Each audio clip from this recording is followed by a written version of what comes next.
ya journal la peuple info lingala mbote na bino nyonso tofongoli wana ngamba présidence pona kotesa bino ndenge président de la République Félix Antoine Tshisekedi Tshilombo ayambaki mardi 2 septembre kuna na cité ya Union africaine. Mahmoud Tabi Kombo azali bongo ministre tanzanien ya ba affaires étrangères pe envoyé spécial ya présidente ya République unie ya Tanzanie Samia Suluhu oyo amemelaki président ya République Faci message oyo présidente na bango atindelaki epai wapi batalisi attachement na bango ya motuya pona stabilité pe intégration régionale na République démocratique du Congo. To poursuivre basango na biso na ngamba primature pona otasa bino ndenge première ministre Judith Suminwa a dirigé qui rencontre officielle entre gouvernement ya RDC na délégation ya Émirats kuna na Qatar. Nathalie Kaila rapide.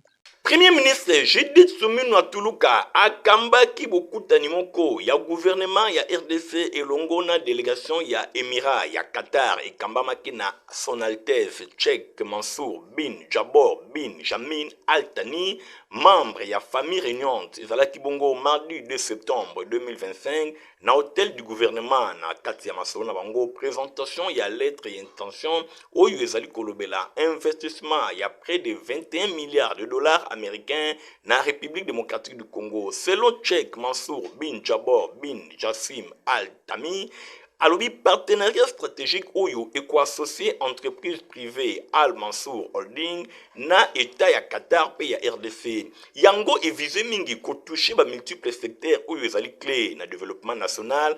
Parmi yango, pêche, élevage, environnement, gestion ya ba déchets, santé publique, industrie pharmaceutique, formation professionnelle, ba infrastructure, pe ba finance et longo na ba banque, cybersécurité, ba mine, pe ba hydrocarbures, raffinage, pe agriculture. Lettre et intention et pe samaki na premier ministre Judith Suminwa Tuluka et préciser que budget et investissement oyo bango bazali ko compter kuya na yango na RDC ezali à près de 21 milliards de dollars américains. Yango Italie, agriculture, finance, ba mine, ba banque, ba finance, pe lisusu ba secteur ya ndenge na ndenge. Nangambu na ye, premier ministre akumisi initiative oyo a considéré yango lokola illustration ya politique d'ouverture ya gouvernement na ye pour na investissement privé. Gouvernement azali ko accorder importance moko ya makasi na partenariat solide oyo ezali durable na secteur privé pe ezali levier moko essentiel pour na ko créer ba opportunité pe ba innovation pour na ko soutenir ba projets sociaux na niveau national. Bosimba ke na suka ya audience na bango, Cheikh Mansour bin Jabor bin Jamin Al Thani atalisi reconnaissance na ye na chef ya gouvernement ya République démocratique du Congo a promettre ko accélérer ba démarche pour na ko installer entreprise na ye na RDC pe ko concrétiser ba promesse ya investissement. Près de 8 mémorandums d'entente oyo ezali kotala ba différents secteurs yango ezali en cours ya finalisation entre entreprise Al Mansour Holding na état ya Qatar pe ya RDC na kere ya Afrique. Car sur la primature, Bosengal Koyebake, premier ministre Judith Suminwa a solo la kina délégation ya fédération des entreprises du Congo fait que nous pousse au yoba ki kota lycée ba difficulté au yoba opérateur économique bazali ko kutana na yango. Premier ministre Judith Suminwa Tuluka azali ko multiplier ba effort pour na ko garantir climat moko ya ba affaire apaisé na mboka na contexte ya ba défi majeur oyo ezali lié na crise sécuritaire na est ya République démocratique du Congo na optique wana nde patron ya exécutif central entouré na quelques ministres sectoriels abetaki masolo na délégation ya fédération des entreprises du Congo fek na mokuse batalisaki ba difficulté oyo ba opérateur économique bazali ko kutana yango na suka réunion. Président national ya FEC Robert Malumba azongelaki mingi essentiel ba sujet ezalaki abordé ezali ko toucher ba secteur économique ya mboka alobi ba yobaki ba beti masolo pour na climat des affaires secteur privé oyo pe ba préoccupation mosusu esengelaki ko partager yango na premier ministre mingi penza ba zongelaki likambo ya 6 mois oyo esengeli ba instaurer na cadre ba concertation entre secteur privé pe gouvernement bango bazui projet ya loi de finances 2026 oyo ezana na chantier secteur privé yango ezali associé secteur privé ezape na besoin ezala associé requête moko ba pesaki pour na vision ya gouvernance na premier ministre présentation ya programme d'action pe ba asiraki désormais budget oyo esengeli ezala affaire ya batu nyonso. na ngambo mosusu ba sujet mosusu na table balobelaki ba discussion mingi oyo ezali kotala ba marché public pe secteur minier balobelaki lisusu ba point mosusu ba partageaki yango elongo na madame la première ministre envahissement ba site minier pe lisusu ba marché public oyo epesami na ba opérateur économique oyo ba signaki ba contrat elongo na gouvernement ya République démocratique du Congo oyo bazali kotalisa ba garantie bancaire pe ba garantie oyo ezali ko expirer déjà bosimba pe boye ba ke gouvernement azali ko accorder place moko ya choix na partenariat pe na secteur privé pour le développement ya mboka chef ya gouvernement a insisté ki mingi na apport ya secteur privé mingi penza création ya ba emploi premier pilier ya programme d'action ya gouvernement ba action ebele ezali mené pour na ko assurer climat des affaires pe climat ezala attractif pe allègement fiscaux yango esengeli ezala accordé na ba opérateur économique oyo bazali pe basé na est ya mboka bakutani na bagueur ebele oyo ezali konyokola bango. Ancien ministre d'État en charge de la justice, Constant Moutamba, a condamné à 3 ans de travaux forcés. Wana ezalaki bongo verdict oyo ezalaki rendi mardi 2 septembre na cour de cassation héritier mapindemi irontingi bazali kuna na compte info lingala. Et là dans la salle. Ndenge kaka ezelamaki verdict na cour de cassation et pas wapi ancien ministre d'État en charge de la justice Constant Moutamba Tungunga afundamaki pona likambo ya détournement ya 19 millions de dollars américains. Bosimba pe boye bakena sima ya procès yango verdict ezelamaki pe mokolo ya mardi 2 septembre 2025 nde ezalaki soka ya likambo epai wapi ba juge ya cour de cassation barandaki verdict na bango. Boyena verdict oyo Constant Moutamba Tungunga, ancien ministre d'État en charge de la justice, azali condamné pour 3 ans de travaux forcés, pe ba bambiye 5 ans mobimba, a kovote te, yepe ba koki kovote te. Wana ezali bongo verdict oyo ekoyaki. Bosimba pe boye bakena sima ya verdict yango, boye délégation to cortège ya Constant Moutamba, et kambamaki epai ya ba officier ya police nationale congolaise. Foul bazalaki wana bayaki pe ko compatir elongo na ancien ministre d'État en charge de la justice Constant Moutamba. Boyna sima ya verdict yango mwa ba scène ya mabe ya pillage pe ya soulèvement esalemaki mwa bisika ebele na ville ya Kinshasa, capitale ya République démocratique du Congo. Freddy Kitambuku, coordonnateur Yakon de la patrie à Salaki point de presse Mokolandi 1er septembre et pas Yuapi a fait position par rapport à dialogue.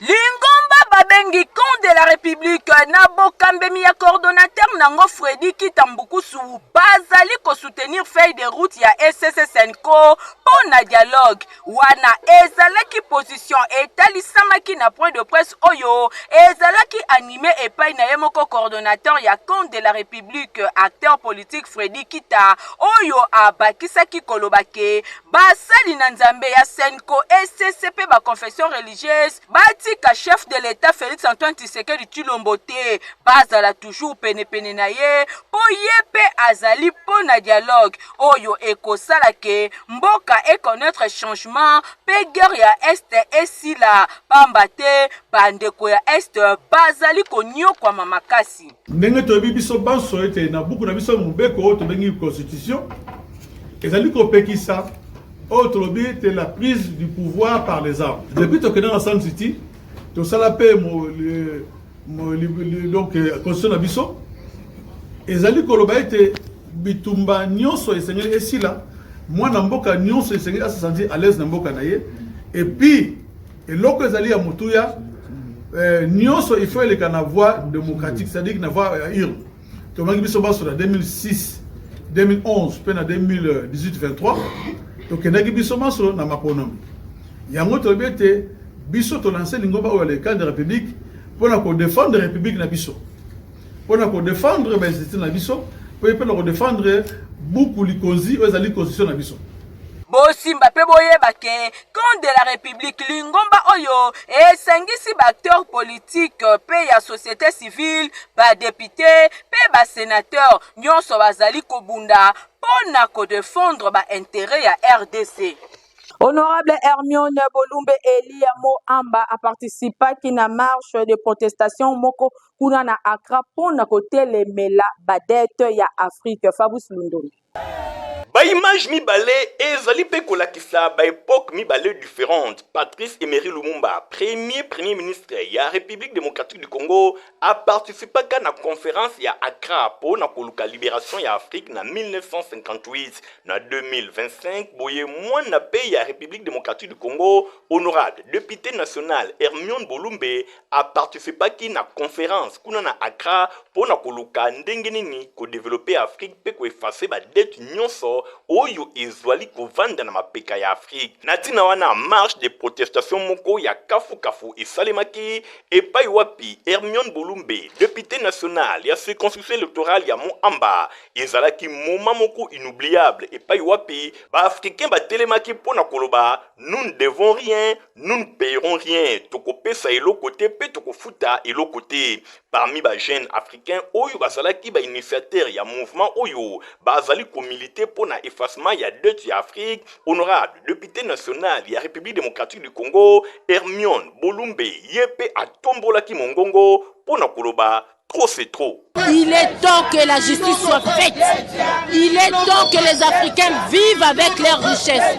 Trop c'est trop. On est fatigué. On ne paiera rien. Bien que azwa mina Accra kuna na mboka Ghana epai wapi azali kolanda ba trace ya Patrice Emery Lumumba pour na obtenir liberté na Afrique, kasi motema na ye Hermione Bolumbe ezali ko beta toujours na ville ya Kinshasa na veille ya rentrée scolaire meilleur élu ya capitale ya République démocratique du Congo a dépêchaki équipe na ye. D'abord bakendaki na poste ya armée du Sali ya Lemba Ngaba awa responsable ya paroisse azwaki domoko à titre symbolique ya ba fourniture scolaire composé na ba stylo ba cahier ba late pe biloko ya ndenge na ndenge. Ozali ya solo Jehova ya honorable Hermione Bolumbe na sengiete tika ete tango nyonso ya bobo inaye ozala mobateli ozala mokengeli ozala bouclier na ye. Boye élu ya peuple, élu ya circonscription électorale ya Moamba atindaki lisusu batu na ye na Kankabila epai wapi basi ebele ya basoda pe ya bapolisier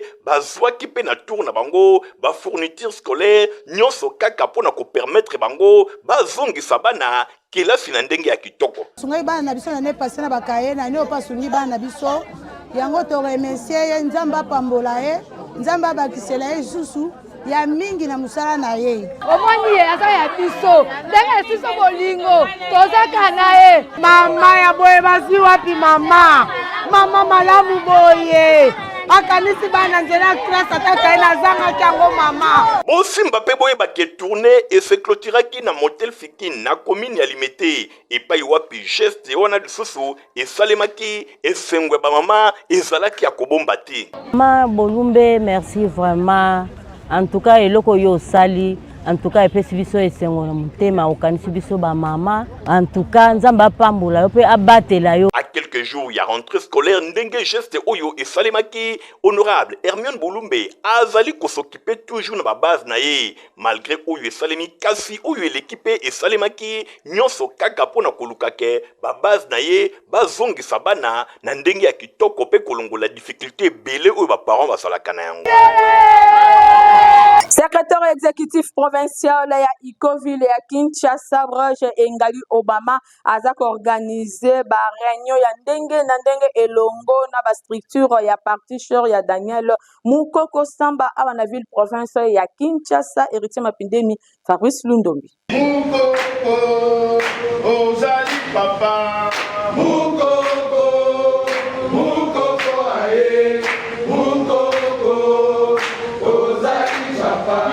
Réunion ya ndenge na ndenge ezali kokoba na ngambu ya Union Congolaise ikona mokuse parti cher ya autorité morale Daniel Mukoko Samba na ville ya Kinshasa na bokambeme ya secrétaire exécutif provincial Bridge Engali Firi Obama le lion de la ville bosimba ke ba réunion ebele ezali kosalema mingi pe na siège provisoire na bango oyo ezwami na numéro A65 avenue Inzia quartier Matonge na commune ya Kalamu epai wapi le lion de la ville Bridge Engali Firi Obama obama azali kokutana na ba différents structures ya parti oyo ezwami na ville ya Kinshasa. Ligue de jeunes, Ligue de femmes azali pe kobeta masolo na ba fédéraux ya ba district nyonso ya ville ya Kinshasa. Nyonso wana kaka na cadre ya kotalisa bango vision ya parti ndenge nini esengeli etambola na ville ya Kinshasa, ndenge nini iko esengeli ezala implanté bisika nyonso iko bendele na yango eyeba na kopepa se kopepa.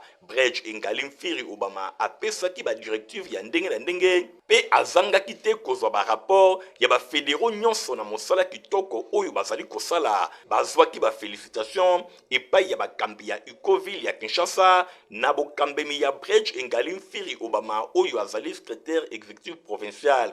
Bosimba ke ba fédéraux lokola ya Lukunga 1, Lukunga 2, Funa 1, Funa 2, Changu 1, Changu 2, Mo Amba 1 pe Mo Amba 2, bango nyonso bazwaki ba félicitation na mosala kitoko pe ya malonga oyo bazali kosala. Bazali komipesa butu pe moi po na drapeau ya iko etambola epepa na ville ya Kinshasa. Bosimba pe boyeba ke mikolo ezali koya ba descente ekozala lisusu na terrain. Équipe ya Ecoville ya Kinshasa na bokambemi ya Bridge engali mfiri obama bakokita na ba district nyonso po na kotala ndenge nini parti ezali kotambola pe ko renforcer ba capacité ya ba oyo bazali kokamba parti bisika na bisika. Iko na ville ya Kinshasa ezali kotelema na ndenge ya kosakana te ba réunion oyo ezali kosalema tango na tango na ba différentes structures ya parti na ville ya Kinshasa ezali kaka pona kokembisa ba activité ya iko na ville ya Kinshasa etambola tango nyonso na ndenge ya malamu selon vision ya yemoko autorité morale na yango Daniel Mukoko Samba. Ingénieur Augustin Tegisabo, chef ya Centre Météo National, a expliqué situation ya climat awana RDC par rapport ya ndenge banvula ezali kalamingi te kono kabona na ba détail na micro ya Héritier Mapindemi. Nous sommes en train de travailler d'une manière scientifique pour informer le public avec les supports matériels que nous avons. Et nous vous signalons que la Métésat est bien dotée de matériel, de nouvelles technologies pour faire la prévision du temps et faire le contrôle même de la climatologie sur l'ensemble du pays. Maintenant, nous attendons vers la fin de la saison sèche au niveau de Kinshasa. Et cette saison sèche, une fois c'est terminé, il y a une phase de transition. On doit quitter une saison à une autre. Il y a toujours une phase de reconstitution de l'atmosphère. Donc la pluie ne peut pas venir directement forte parce qu'il y a une phase de transition où l'atmosphère est en train de se reconstituer à la saison proprement dite. Donc nous venons de la saison où il n'y avait pas de l'air humide. Maintenant, cette air humide doit être reconstituée avec des variations de certains paramètres météorologiques tels que la pression, la température, les humidités et les vents.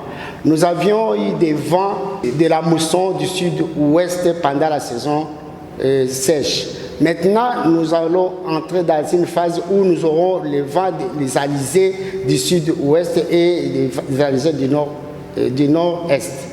Ce sont ces vents-là qui vont nous affecter pendant cette période de la saison de pluie et ce qui va nous amener le flux frais de l'océan Indien en fait de pouvoir alimenter maintenant les continents dont la RDC.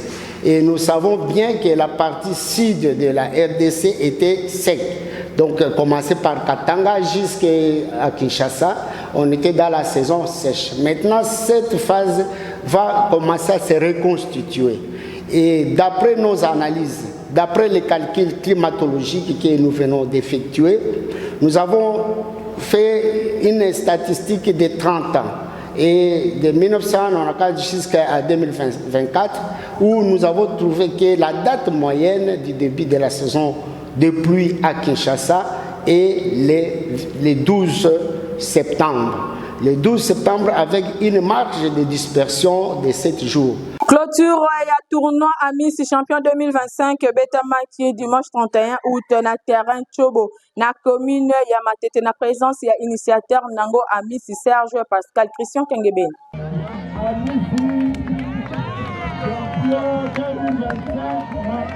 Activité ya Amis Champion 2025 et se clôturaki kitoko dimanche 31 août 2025 na bokasi pe implication ya l'homme du moment moto ayebi code ya déverrouillage ya commune ya Matete totangi Serge Pascal Amisi initiateur pe cordon ya association initiative Amisi Serge Pascal IHPS na mokuse pe lisusu cadre na partie chère ya mwana mboka Jean-Lucien Boussa un homme combattu mais jamais abattu nyonso ebandaki vendredi 29 août 2025 kuna na siège ya association initiative Amis Serge Pascal na quartier via 6A et pa wapi distribution ya ba équipement et salemaki na main propre ya cordon na yango Serge Pascal Amisi pe apesaki ba équipement na ba équipe participante nyonso na ba différentes disciplines tozane sengo pona champion na biso Amisi aza champion poso totali makambo asalaka biso oyo bamosusu bakokosala te donc azali champion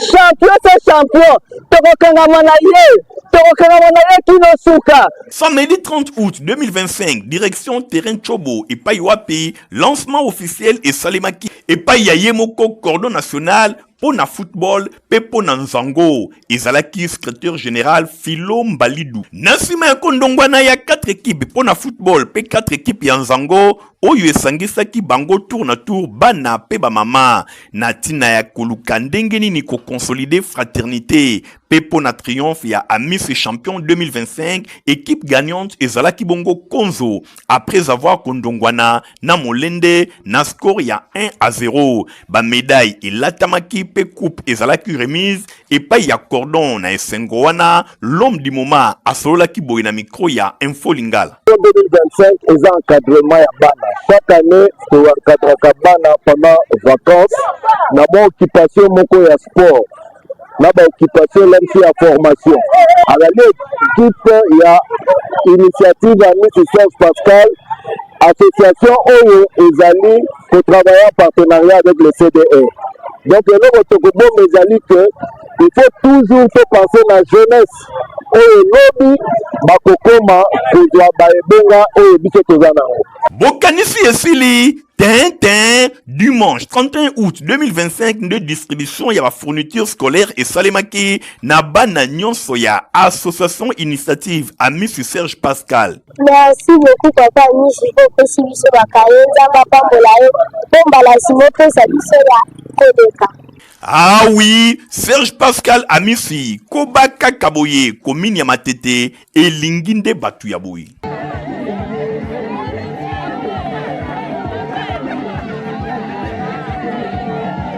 Évangéliste itinérant honorable Nerombungu Azalaki prédicateur na kilte ya dimanche 31 août na paroisse protestante Seya Selembagar inclus dans la commune ya Kisansola Dilandu. Honorable Nerombungu, évangéliste itinérant à Teyaki Weekend Eleki Mingi Penza dimanche 31 août 2025 na paroisse protestante Seya Selembagar Oyo Ezwami na commune ya Kisenso.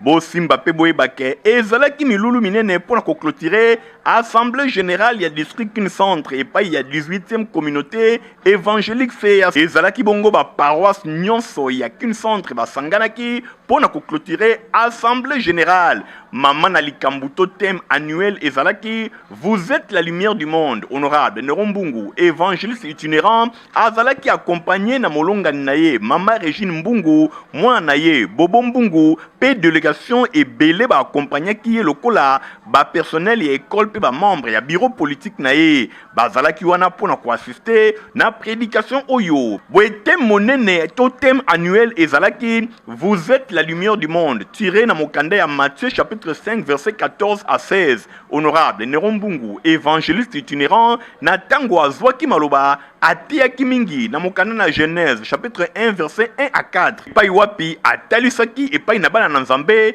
kena ebandeli mokili ezalaki nano kaka ndenge wana vide ezalaki makasi bongo molimo na Nzambe ebandai kotambola likolo ya mai boye Nzambe atalaki esengeli ezala boyete esengeli kokabola molili na pole boye de royaume oyo ezali bongo kotalisa mosusu ténèbre po mosusu lumière kasi atalisaki pole ezali nini lumière ezali elembo ya bomoi azongaki mingi na mokana na Jean chapitre 8 verset 12 esika wapi Yesu ye moko azali kotalisa je suis la lumière du monde. Yesu akongengisa pole epai ya moto nyonso oyo ayambi ye. Évangéliste itinérant honorable Nerombungu atiaki sango malamu na bokonzi na Nzambe pe message oyo ezalaki vraiment capté 5 sur 5 pona kotalisa clôture ya assemblée générale ya 18e communauté évangélique CAC epai wapi nyonso elekaki vraiment kitoko bana Nzambe bazalaki vraiment édifié na prédication ya honorable Nerombungu évangéliste itinérant ndenge pasteur responsable révérend Jean Lelo atelisi na micro ya Info Linga nyonso oyo akondimela Yesu Masia kokommunike ye pole na ye pote akoma ya solo pole na mokili oyo lampe tempete ezalaki kidoka pemo ezalaki nyonso eza baminda me mwinda na mwinda azana eklat na yango simba pe boyeba ke paroisse protestante CAC Lembagar ya commune ya Kisenso epambolamaki makasi na prédication ya évangéliste itinérant honorable Nerombungu oyo atalisaka tango nyonso force na ye ezalaka epai ya Nzambe.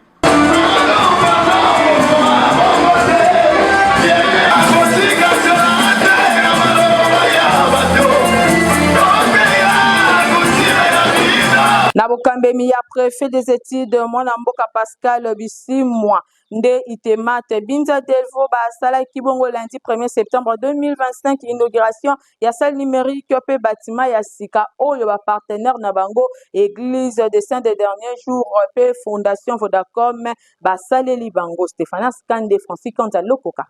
Ebandaki na ba discours ya ndenge na ndenge wapi epai préfet des études Pascal Bisimwa apesaki maloba epai ya adjoint na ye pona ko remercier ba partenaire na bango église de saint de dernier jour en collaboration na fondation Vodacom église de saint de dernier jour ba pesi itemati Binza bâtiment moderne oyo bozali komona nyonso esalemaki na nzela ya directeur régional na bango mwana mboka Didier Mutombo fondation Vodacom bangonde ba équipé itemati Binza na salle oyo bozali komona ebenga salle numérique avec connexion gratuite ya mvula mobimba coupure ya ribon ekatamaki epai ya prophète oyo azalaki à la fois représentant ya ba autorité ya EPST mbala moko balekaki na visite guidée pona kotala qualité ya salle pe kozwa possession ya salle numérique ba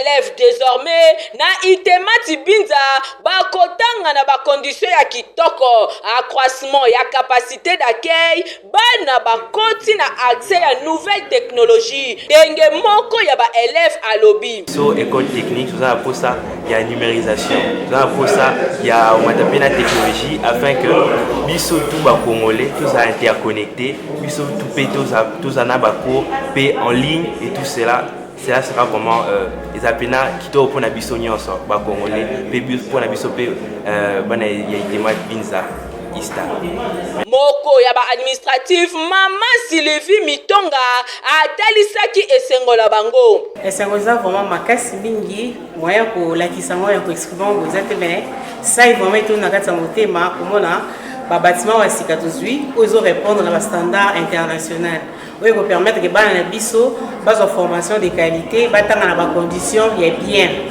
donc c'est vraiment ça makasi kuti na so ba ne belé tu ko former bana na aviation civile tu ko former bana na météorologie et agro météo tu ko former bana na mécanique na construction na électronique radio transmission to baxibe ba section ya sika ozo lokola coupe couture na commercial de gestion na agronomie. Donc, vous avez des belés pour vous former. Vous avez école d'application ISTA, pépinière et ISTA. Donc, formation, ils ont vraiment formation de qualité. Bah, on va 600 awa. Bazala penza déjà na niveau AD, bazala la capacité à pour ça là, na diplôme na titre na bango ya diplôme d'état au bazana ya. Ye mokope préfet des études Pascal Bisimwa a beti c'était pour na ba parents oyo bazelaka un mois eleka et bongo batinda bana na bango na classe. école na biso euti pour recevoir bâtiment ya sika mpona formation ya bana na biso. Bana na biso bakomi kozwa baformation ya likolo neti oyo ya bana oyo bazwaka na poto. Tokomi na salle numérique, tokomi na babatima ya sika, baklasse ya sika. Kala mingi te balakisi na biso bazokende formation sur l'innovation. L'innovation, c'est-à-dire mayele oyo bazo transmettre epai ya bana po bango moko créer makambo. Donc enseignement ya qualité ezopesama awa na itemati. Baboti oyo bayebi nanu te nakanisi bazolanda biso bobanga te botinda bana na bino. Une année après bokomona changement na comportement même ya bana na biso. Olekaleka na itemati binza na bana na bino oyo balingi babengama ba ingénieur ya solo po adresse ezakaka moko. Protiva peza potopota qualité qui peut acheter aux la mukolo to mwana bino nyonso bosengeli komela yango. Protivap encore et toujours. Oyo mama bituna tuna ayeba kateti rero apesa mwana ye bire. Ebe na santé kitoko boye. Olesaka ye nini? Aliaka Protivap. Soka ba mama nyonso batimbe ya Protivap potopoto kitoko mpona ba bébé pro. Mama soma ye. Mwana na ngai depuis abanda kolia akoli boye. Aliaka kaka Protivap. Protivap. Protéine, vitamine, énergie. Azama yele na classe abelaka te alimbaka te. Ba maman, félicitations na bokoneri bana. Protivap, facile à digérer et nourrissant. Ezana, protéines, vitamines et énergie. Hey, bébé na yo kitoko ninyo esaka. Ba ba ingaka ngo, santé kitoko nzoto makasi. Matemi disa, mama letsa mwana. Sukana mbimbi, oye sukana mbimbi. Makusa. Protivap, pour bébé pro. En tout cas, il faut la journal peuple ya mercredi 3 septembre yango ekomi na suka o nazaki vraiment na essayons ya santé les bino yango ceux qui bo apprécier quand ça merci na Igor Ntingi ozalaki na sima caméra montage et sima makina Christian Kangebe ni pe Fabrice Lundombi journal peuple za ka superviser et pas héritier mapine mbande ko botika la malam. Au revoir.